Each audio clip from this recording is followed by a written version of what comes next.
Denle a me gusta y suscríbanse. Fue Marx el primero en hablar de socialismo. ¿Ha oído usted hablar del socialismo utópico? ¿Qué sabe de él? Marx no fue el primero en pensar en una sociedad comunista. Antes de él hubo escritores que, haciendo una crítica de la sociedad en que vivían, llegaron a proponer soluciones de tipo socialista y aún comunista. Todos ellos deseaban una sociedad en que no hubiera antagonismo de clases, es decir, en que no existieran grupos sociales que tuvieran el monopolio de algún sector fundamental de la actividad social.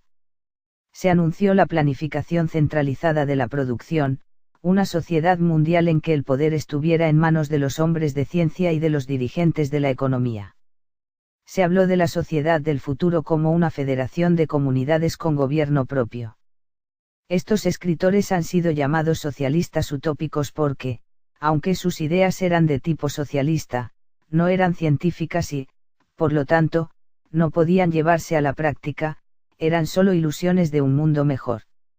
Se propuso eliminar la separación entre trabajo intelectual y manual, entre el trabajo industrial y agrícola.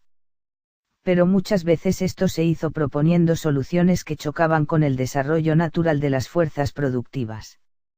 Se rechazó, por ejemplo, la producción mecanizada. Se proclamó que la liberación de la mujer era necesaria para cualquier liberación en general. Se inventaron y organizaron guarderías infantiles. El comunismo utópico propuso también la distribución de los productos según las necesidades.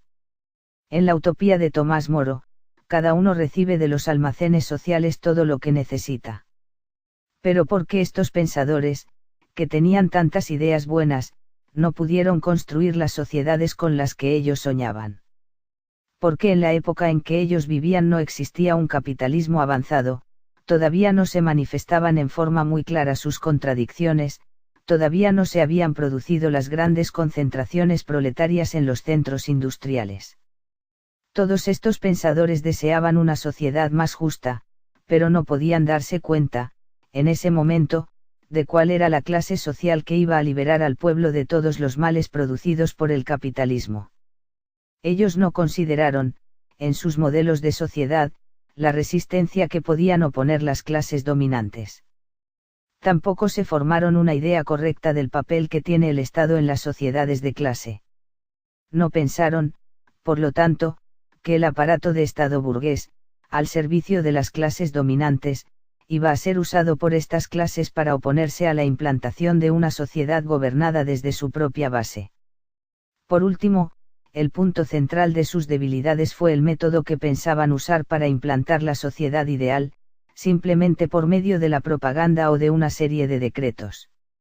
La lucha de clases estaba ausente de su pensamiento. Creían más bien en la bondad natural del hombre, en la posibilidad de llegar a arreglos amistosos entre los intereses antagónicos de los diferentes grupos de la sociedad. ¿Qué es lo nuevo en el pensamiento de Marx y Engels en relación al problema del socialismo?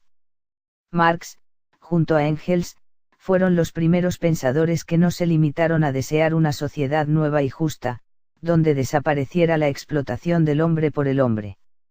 Realizaron un estudio a fondo del régimen capitalista, de sus leyes de funcionamiento y de la lucha de clases que éste produce. Por ello fueron capaces de mostrar cuáles eran los mecanismos, cuál era la clase social que iba a poder destruir el sistema capitalista e implantar el nuevo sistema social con el que muchos habían soñado sin ser capaces de indicar cómo llegar a realizarlo. Marx y Engels, por medio de este estudio científico de la sociedad, descubrieron la contradicción fundamental del sistema capitalista, la contradicción entre el carácter cada vez más social de las fuerzas productivas y la propiedad privada cada vez más concentrada de los medios de producción. Es esta contradicción la que explica el rápido desarrollo del sistema capitalista en sus comienzos.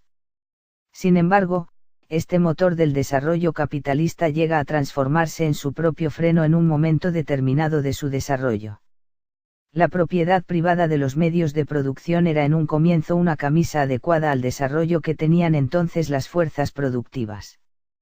Pero, al crecer estas, la propiedad privada se transforma en una camisa demasiado estrecha que frena su desarrollo. Por eso, es necesario deshacerse de este freno, es decir, de la propiedad privada de los medios de producción, para poder adquirir la libertad de movimientos que permita planificar la producción al servicio de la sociedad. A medida que se desarrolla la contradicción entre la socialización de las fuerzas productivas y la propiedad privada de los medios de producción, se desarrolla también la contradicción entre el proletariado y la burguesía, es decir, entre los productores de bienes sociales y los acaparadores de estos, debido a que son los propietarios de los medios de producción.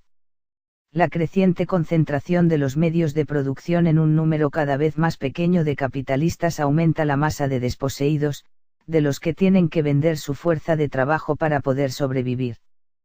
Pero, con el desarrollo del sistema, la clase obrera no solo crece, sino que va concentrándose cada vez más en las zonas industriales. Esto ayuda a que los obreros adquieran conciencia de clase, es decir, que se vean a sí mismos como una clase social explotada por el sistema, que crea las riquezas que van a parar a los bolsillos de los capitalistas y está sometida al control capitalista dentro de la fábrica. Además, la socialización del trabajo dentro de la fábrica crea hábitos de organización, de disciplina y solidaridad, que ayudan a que esta clase se dé una organización que le permita destruir el sistema de explotación al que está sometida. Por eso Marx, en el Manifiesto Comunista, dice que el sistema capitalista produce a sus propios sepultureros.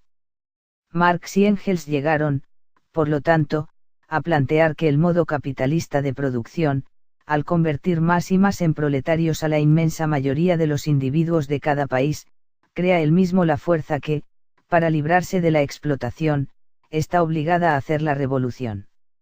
Además, este sistema hace que el Estado capitalista pase a ser el propietario de grandes medios socializados de producción, como son el transporte, la energía eléctrica, entre otros porque ellos no producen suficientes ganancias en manos privadas.